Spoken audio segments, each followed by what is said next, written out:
So how do we apply what we just learned? So this part you can go over and over and over again until you get the principles. The principles will allow you to localize where the problem is. So here's an example. If you have an electric fan that doesn't work, what's wrong with it? Why are the blades not turning? Could the problem be in the electric fan itself? So this is our analogy for the muscle. So there's something wrong with the motor in moving that muscle or the propeller. Or is it a problem in the lower motor neuron, the source of main power of the muscle? The anterior horn cells, if you're talking about the spinal cord, or the different cranial nerve nuclei for for movement in the brainstem. And if it's not in the lower motor neuron, could the problem be in the upper motor neuron, in the cerebral hemisphere, or its connections with the lower motor neuron, which are your corticobulbar tracts and the corticospinal tracts. All right, so this is just an example that the upper motor neurons will cross their axons across the midline before they reach their target lower motor neurons. So taking this picture from The Sims, okay, I put in here a power line, a service post of the power company, where half of the power is crossed. So here you're going to the front side of the house, whereas this side crossed it and targeted the back portion of the house. So these are your lower motor neurons, which will supply these two light bulbs here, which represent your muscles. Okay, so what happens if a light bulb goes out? So what do you do? So in everyday life, you'd still check first. You'd unscrew the light bulb and see. Maybe it's the light bulb that doesn't work. So you check if the light bulb doesn't work. So here the problem is, if you change the light bulb and it lit up, it means that light bulb was busted. But what if you change the light bulb and it still did not light up? So the problem could be, if it's not in the light bulb or the starter, it's here in the source of the power of that light bulb, meaning the lower motor neuron that controls that particular muscle. What if it's not in the lower motor neuron? What if it's in the cerebral cortex or its connections with the lower motor neuron here? So this could be the corticobulbar tract, or it could be the corticospinal tract. If the lesion is uh, above, so it can be across, especially if the problem is before the crossing of the corticobulbar or corticospinal tract. Now, showing you some finer examples, because not all of the brain of the corticobulbar tracts will cross 50% of the time. There will be certain portions which are more dedicated, which will receive almost exclusively contralateral control or innervation from the cerebral cortex, from the motor cortex. So this is your facial nerve. This is our diagram of the brainstem. What's peculiar to the facial nucleus is that the upper half of that nucleus controls the upper half of the face, meaning the forehead muscles and the eye closure muscles, whereas the lower half of the face is controlled by the lower half of the facial nucleus. Okay, so this is a factor. If the problem is here in the cranial nerve nucleus of the facial nerve, you knock out the facial nucleus, then the whole face is compromised, meaning there's no movement of the face, what we call Bell's palsy. So there is a upper motor neuron control, shown here as the corticobulbar tract. The right corticobulbar tract controls the left, and the left corticobulbar tract controls the right facial nucleus here. So it's innervated contralaterally. And to follow the rule of the brainstem of the corticobulbar tracts, they are innervated bilaterally. But if you look at this picture, the upper half of the facial nucleus does subscribe to the corticobulbar tract rule, where they're 50% crossed and 50% uncrossed.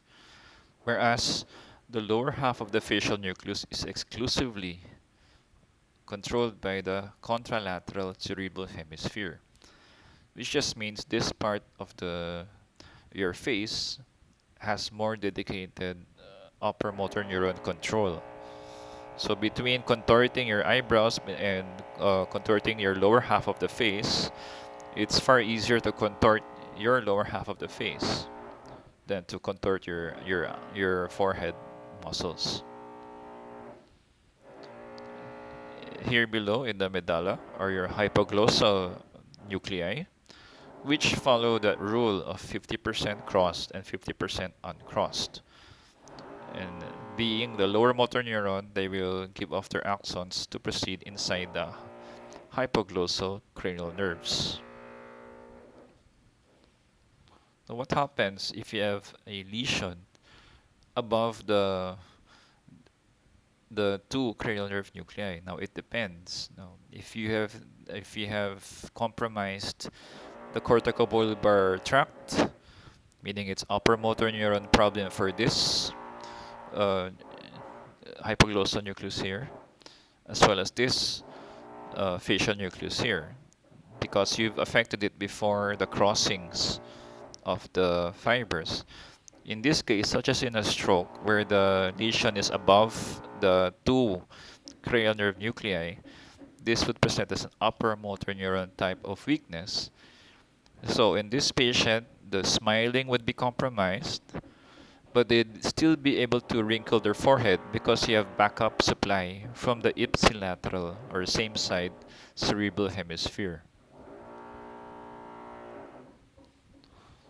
What if the lesion is much lower? In this case, the corticobulbar tract that was targeting the right hypoglossal nucleus was compromised, and the facial nucleus itself was compromised. Now, since it's a lower motor neuron here in the facial nucleus, this would manifest as a weakness of the entire half of the face, the left half of the face. At the same time, compromising the right half of the tongue because it's above, it's in the corticobulbar tract affecting the right hypoglossal nerve.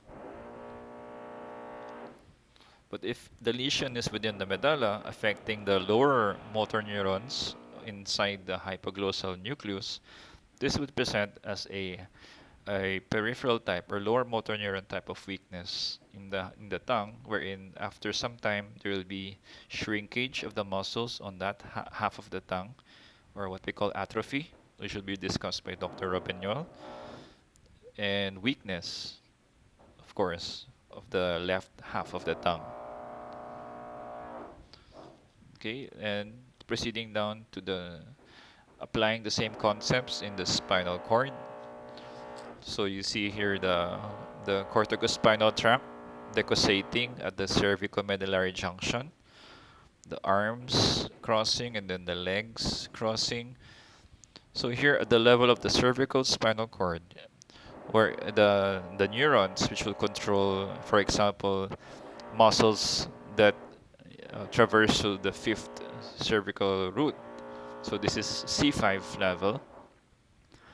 The lateral corticospinal tract fibers that are controlling the arms will proceed to the anterior horn cells here, represented by these two red columns here, cylinders, to control their respective muscles controlled by the C5 cell bodies. And further down below, represented here by the lumbar segment of the spinal cord, the lateral corticospinal tract will descend further until it reaches the level of its target neurons. This time for the muscles controlled by the cell bodies located here within the L1 segment of the cord.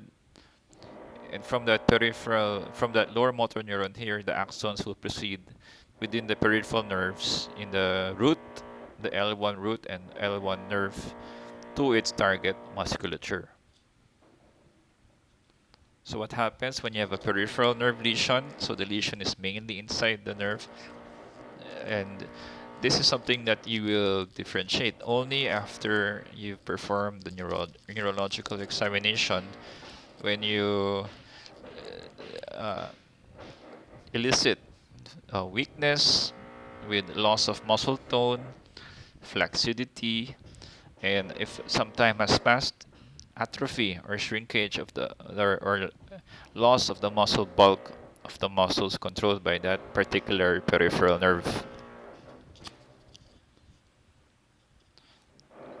If the problem is in the anterior horn, such as in amyotrophic lateral sclerosis or ALS, or if the vertebra collapses and compresses on the spinal cord, compromising the anterior horn or on this side, it also presents as a lower motor neuron type of weakness. Contrasting that with a corticospinal tract lesion, where it's upper motor neuron lesion, which will involve both upper and lower extremities if it's high enough. And localization will depend on your findings because the lesion could be above the decussation if it's in the medulla, in the pons, in the midbrain, or in the cerebral hemispheres, or it could be within the spinal cord after the decussation, meaning the lesion is causing ipsilateral weakness.